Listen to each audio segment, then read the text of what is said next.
ഈ കഴിഞ്ഞ തിരഞ്ഞെടുപ്പിലെ AP വിഭാഗം സമസ്ത ആരെയാണ് സപ്പോർട്ട് ചെയ്തത് എന്ന് റിപ്പോർട്ടർ ചാനലിലെ മാധ്യമപ്രവർത്തകൻ കാന്തപുരം AP അബൂബക്കർ മുസ്ലിയാരുടെ മകൻ AP അബ്ദുൽ ഹക്കീം അസ്അരിയോട് ചോദിച്ചപ്പോൾ അതിന് നൽകിയ മറുപടി വെട്ടിമുറിച്ചും കട്ടുമുറിച്ചും പ്രചരിപ്പിക്കുന്നു എന്ന് പറഞ്ഞുകൊണ്ട് ചില പ്രചാരണങ്ങൾ നടക്കുന്നുണ്ട് എന്നാണ് കേൾക്കാൻ കഴിഞ്ഞത്.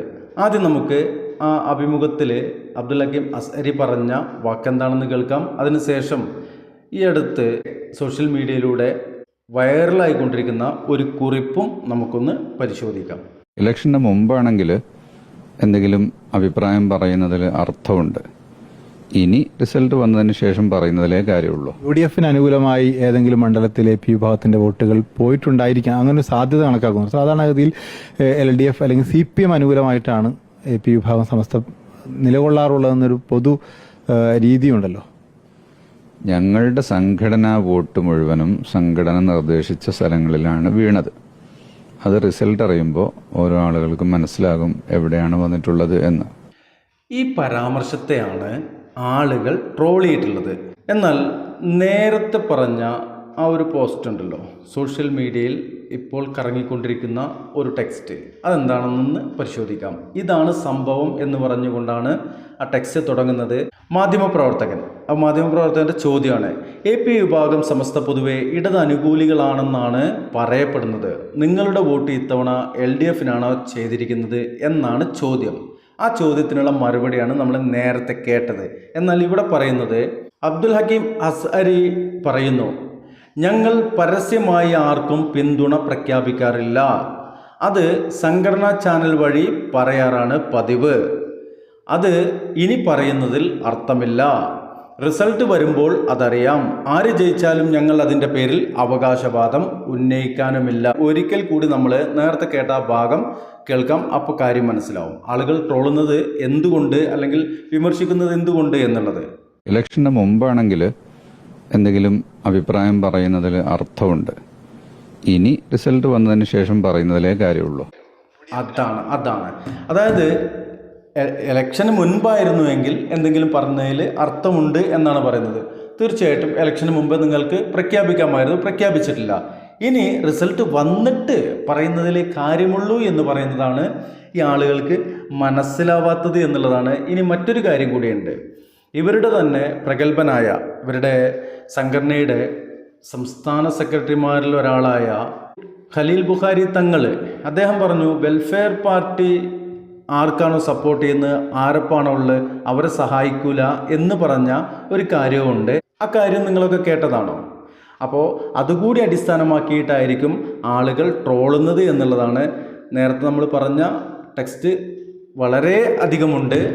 ഏതായാലും ഞാനിതിൻ്റെ വീഡിയോ കട്ടോ മുറിച്ചോ ഒന്നും കാണിച്ചിട്ടില്ല. ഇതിൽ ഒരു ചോദ്യത്തിനുള്ള ഉത്തരം അദ്ദേഹം പറയുന്നത് കാണിച്ചു. നീണ്ട ഒരു പോസ്റ്റ് ഉണ്ട്.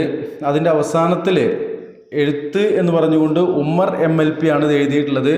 ഇതാണ് ആ അഭിമുഖത്തിലെ പ്രധാന ഭാഗം. ഇതിലെ വെട്ടിമുറിച്ചും കട്ടും പ്രചരിപ്പിക്കുന്നുണ്ട്. സത്യം മനസ്സിലാകാതെ ആരും പൊങ്കാലയുമായി വരേണ്ടതില്ല എന്നുള്ളതാണ്. ഇത് പൊങ്കാല എന്നുള്ള യാഥാർത്ഥ്യം പറഞ്ഞു എന്നുള്ളൂ. അബ്ദുൽ ഹക്കീം അസ്അരി പറയുന്നു, ഞങ്ങൾ പരസ്യമായി പിന്തുണ പ്രഖ്യാപിക്കുന്നൊരു നയം ഇന്ന് വരെ എടുത്തിട്ടില്ല എന്നുള്ളത്. അത് വളരെ തെറ്റാണ്. എൻ്റെ നാടുകൂടിയായ മണ്ണാർക്കാട് നിയോജക മണ്ഡലത്തിൽ നിലവിലെ MLAയും ഇപ്പോൾ മത്സരരംഗത്ത് UDF സ്ഥാനാർത്ഥിയായിട്ടുണ്ടായിരുന്ന ആളുമായ അഡ്വക്കേറ്റ് N ഷംസുദ്ദീൻ, അദ്ദേഹത്തെ തോൽപ്പിക്കണമെന്ന് പറഞ്ഞുകൊണ്ട് മൗലൂദും കുത്രാത്തീബും കുത്തുബെയ്ത്തും പിന്നെ ജിന്നിനിറക്കി 313 ഇന്നോവയ്ക്ക് ഇറക്കി എന്ന് പറയുന്നൊരു കഥയൊക്കെ ഉണ്ടായിരുന്നു. അപ്പോൾ അത്തരത്തിൽ ഇന്ന് നിലവിൽ ഈ വിഭാഗത്തിന് ആരെയും തോൽപ്പിക്കാനോ ജയിപ്പിക്കാനോ ഒന്നുമുള്ള ഒരു സംഭവമൊന്നുമില്ല. പിന്നെ എല്ലാവരും എന്തു ചെയ്യും, ഒരു മാമൂലായിക്കൊണ്ട് അവരുടെ മുതിർന്ന ഇദ്ദേഹത്തിൻ്റെ പിതാവ് കൂടിയായ AP ഉസ്താദിൻ്റെ അടുത്ത് പോകും, അനുഗ്രഹമൊക്കെ വാങ്ങാറുണ്ട്. അല്ലാതെ ജയിപ്പിക്കാനോ തോൽപ്പിക്കാനൊന്നും കഴിയുന്നൊരു സാഹചര്യമല്ല എന്നുള്ളതാണ് എൻ്റെ അറിവ്. ഇനി ആരെങ്കിലുമൊക്കെ തോൽപ്പിക്കുവാനോ ജയിപ്പിക്കുവാനോ കഴിയുമെങ്കിൽ അവർ തോൽപ്പിച്ചും ജയിപ്പിച്ചും കാണിക്കട്ടെ, അല്ലേ? അത്രേ ഉള്ളൂ.